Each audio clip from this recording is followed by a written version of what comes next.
And then Cunningham gets into the face of DiJonai Carrington. So clearly was a foul, was not called. Men should not play sports against women.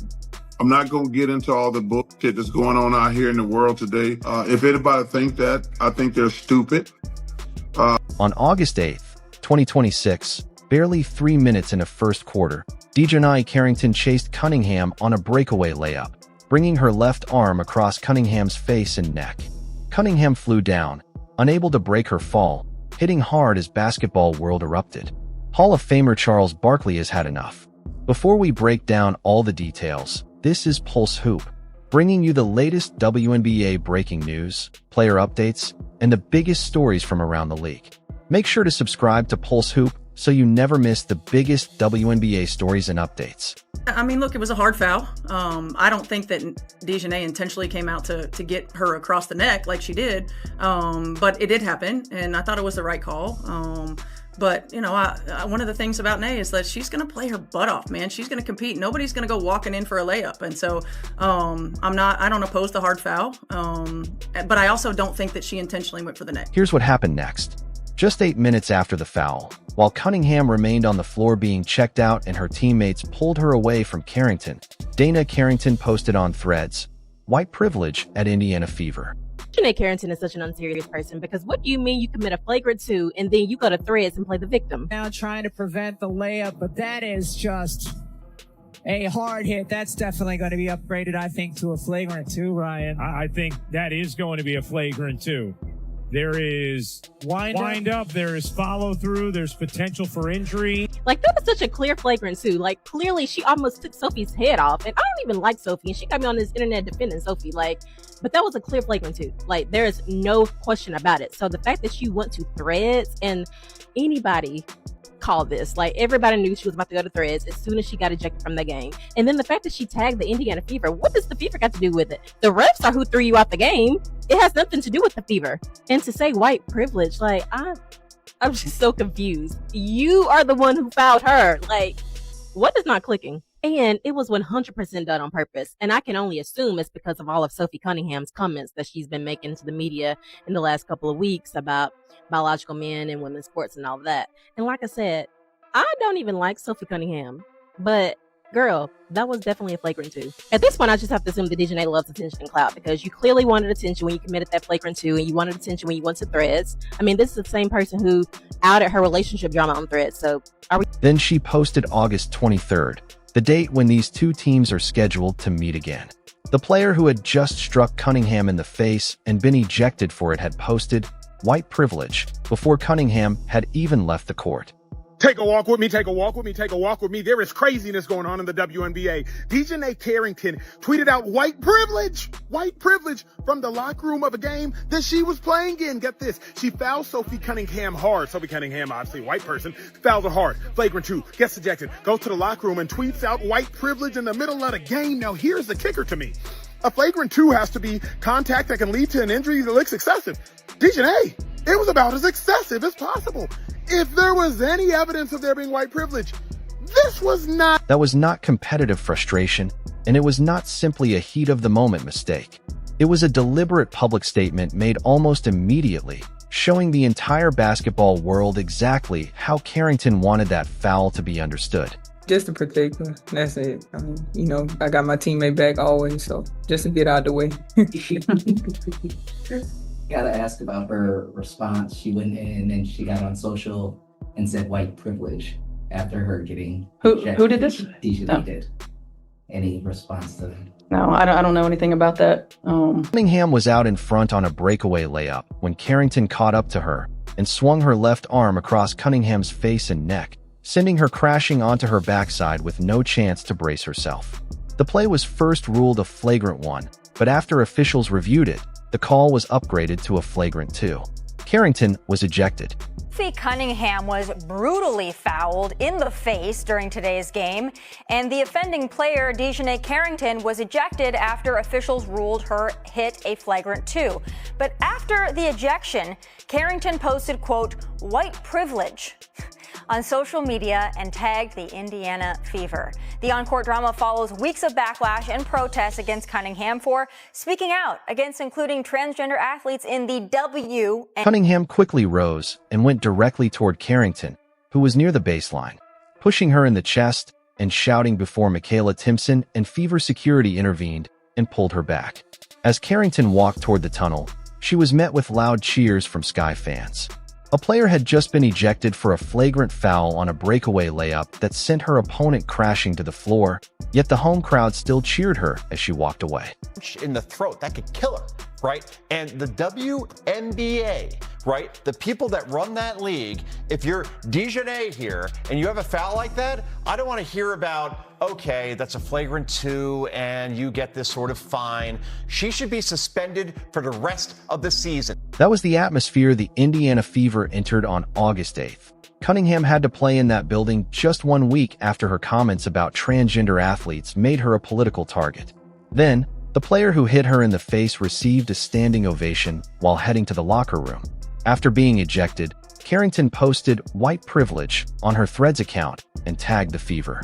She later posted August 23rd on social media, the next date these two teams are scheduled to meet. 2 posts, just 8 minutes after a flagrant foul ejection. This isn't, as you said, Tommy, a whoops. This is intentional. This was targeting Sophie Cunningham, and I don't care if the player is white or black. It does not matter. When you do this to somebody, this is horrible for the league. Obviously, this was done because Sophie Cunningham stood up for women, saying that men shouldn't play against women in sports because there is obviously a chromosome advantage, just like you see with steroids, a chemical advantage. White privilege, followed by a date. That was the message Carrington chose to send to the Indiana Fever and Caitlin Clark's teammate. Cunningham clearly believed it was unnecessary. After the game, she said, "I've never really spoken to her and have no beef with her, but I guess she has some pin-up stuff, so get yourself off."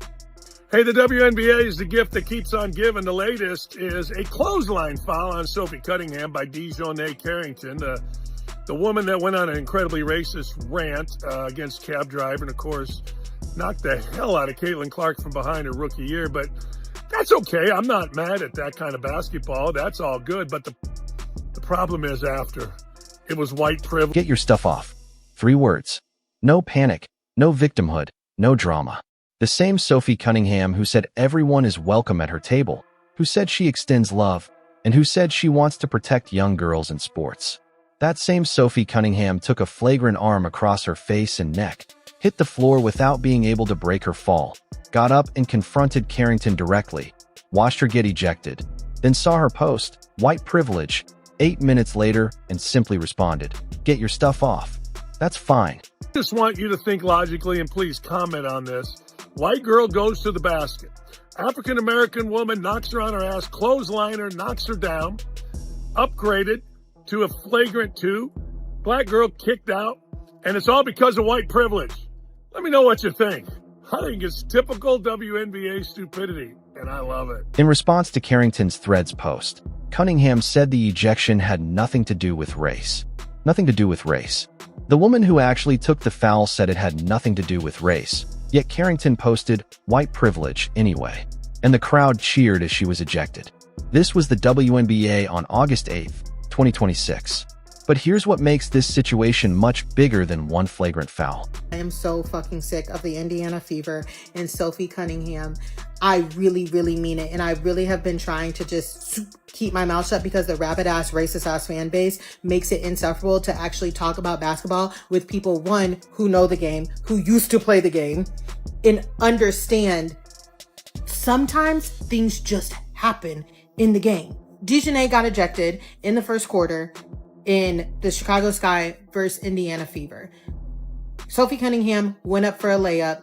DiJonai went to block it, right? Flying in the air. When she went to smack, she missed the ball, hit Sophie's head. I have not played basketball since junior high. That happened to me before. But where I'm at now with it is, one, everything Sophie Cunningham does in the game is for social media. Everything she does in that game is for social media's response, no matter what. Why? Because she's a mid-ass player in the fucking league. And yes, I am a person who has not played basketball since junior high, but I can say she is a mid player in the league. Look at her stats, who understands that where her opportunity is being a social media meme, clip, soundbite. And she will do that by any means, because at this point, that's making her off-court money. What irritates me is, one, DiJonai getting the flagrant 2. I don't think that it should have been a flagrant 2, because the intent to hurt, I don't think that there was an intent to hurt. When you go up to block the ball, especially in a layup, sometimes that shit happens. However, what I'm going to talk about is the aftermath. Sophie getting up and getting in DiJonai's face, and you physically see DiJonai say, stop, stop, stop. With the public, the people who support Sophie Cunningham and the Fever, resulting in such blatant racism, in such social media attacks on any team, any player that is opposing the Fever, Sophie, Caitlin Clark, and especially being Black, it results in such racism. Not only now are the players like, hey, I know if I'm going up against the Fever, and especially Sophie, Caitlin, I will take Lexi Hull out of this. Last season, we was getting close, Lexi. We was getting really close. I'll take her out of this equation now. But especially those two, the Black players understand that if anything happens, even though it may be things that happen during the game, shit that is so normal to happen during the game, they know that they have racist attacks waiting on them online. Or hell, DiJonai Carrington and Caitlin Clark have a documented history. In 2024, Carrington poked Clark directly in the eye during a game, and the moment immediately went viral. Many Clark fans saw it, but no foul was called in real time. The incident was reviewed, yet Carrington was not suspended or publicly fined. Now, the same player who poked Clark in the eye in 2024 brought her entire arm across Cunningham's face in 2026, was ejected for it, and then posted "white privilege" just 8 minutes later. Did you, when you went and kind of swatted at Caitlin, did you intend to hit her in the eye? And if so, could you just, or if not, either way, could you talk about what happened on that play? I don't even know why I would intend to hit anybody in the eye. That doesn't even make sense to me. But no, I didn't. I didn't know I hit her, actually. I was trying to make a play on the ball, and I guess I followed through and I hit her. So obviously it's never intentional. That's not even like the type of player that I am. So yeah. Did you and Marina kind of laugh about it afterwards? It looked like there was later on in the game they caught you guys laughing about it. No, I just told you I didn't even know I hit her. So I can't laugh about something I didn't know happened.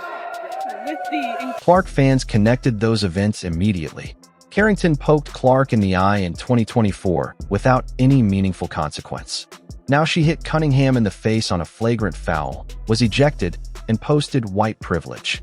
Some fans argue that the lack of accountability in 2024 helped create the conditions for what happened on August 8th.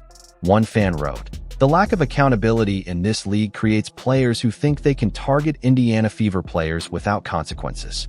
Carrington already knew the WNBA's track record. She tested it in 2024, and now she was at the center of another controversy. Another fan wrote, "Foul. I know that can lead to another suspension. What are your thoughts on what happened?"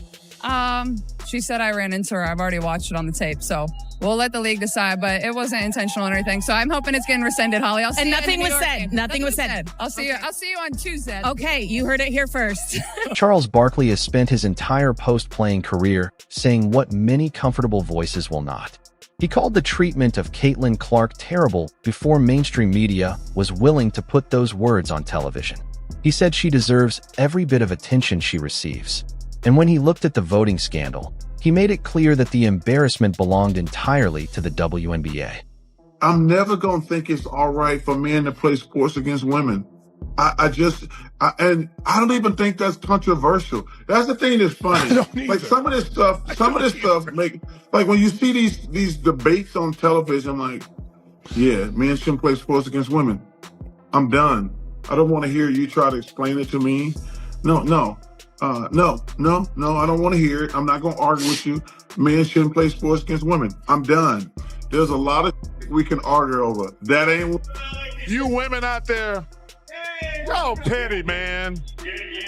Hey, LeBron, you're 100% right on these girls hating on Caitlin Clark. And on August 8th, 2026, he is looking at a player who brought her arm across Cunningham's face on a breakaway layup, was ejected for it, and then posted white privilege on social media just 8 minutes later.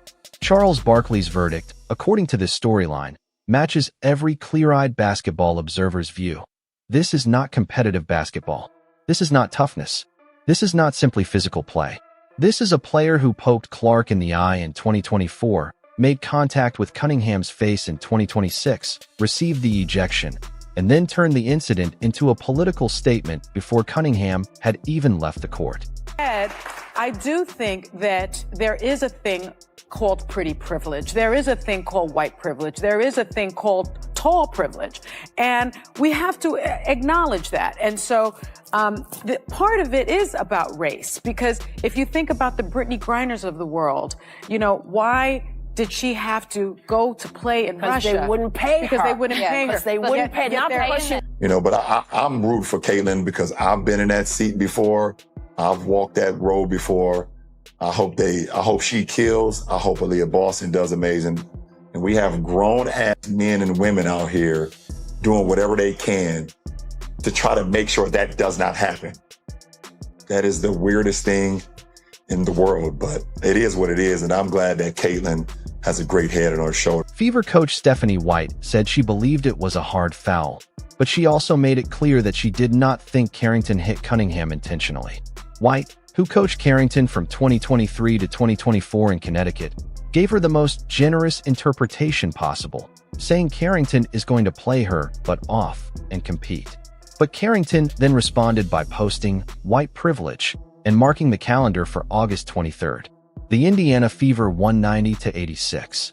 Despite the hard foul, the hostile crowd cheering the ejection, and the post going viral before the game ended, the question remains, was Carrington's white privilege post 8 minutes after a flagrant foul ejection the most revealing moment of the entire 2026 WNBA season?